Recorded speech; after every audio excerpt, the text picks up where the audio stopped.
ದ್ವೇಷ ಭಾಷಣ ಅನ್ನಂಥ ಮಸೂದೆಯನ್ನು ಕೂಡ ತಂದಿದ್ದಾರೆ. ಈ ಮಸೂದೆಯನ್ನು ತಂದಾರೋ ಬಹುಶಃ ಇವತ್ತು ದೇಶ ಭಾಷಣ ಮಸೂದೆಯನ್ನು ತಂದ ನಂತರ ಮೊದಲನೇ ಬಾರಿ ಈ ರೀತಿ ದ್ವೇಷ ಭಾಷಣವನ್ನು ಮಾಡಿದಂಥ ವ್ಯಕ್ತಿ ಯಾರು? ನಾರಾ ಭರತ್ ರೆಡ್ಡಿ ಅವರು.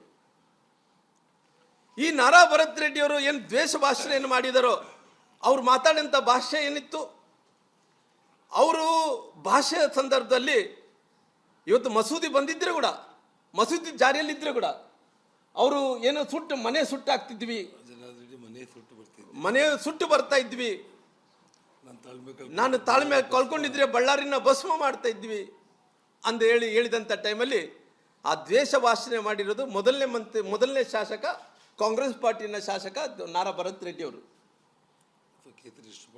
ಅವರು ಇವತ್ತು ಈ ಎಲ್ಲವನ್ನು ಕೂಡ ಇವತ್ತು ಮಸೂದೆ ಜಾರಿಯಲ್ಲಿದ್ದರೆ ಕೂಡ ಇವತ್ತು ದೇಶ ಭಾಷಣ ಮಾಡಿರೋ ಕಾರಣ ಅವರು ತಾವು ತಕ್ಷಣ ಅವರಲ್ಲಿ ಕೇಸಲ್ಲಿ ಪ್ರಕರಣ ದಾಖಲು ಮಾಡೋಂಥ ಕೆಲಸ ಆಗಬೇಕಾಗಿದೆ.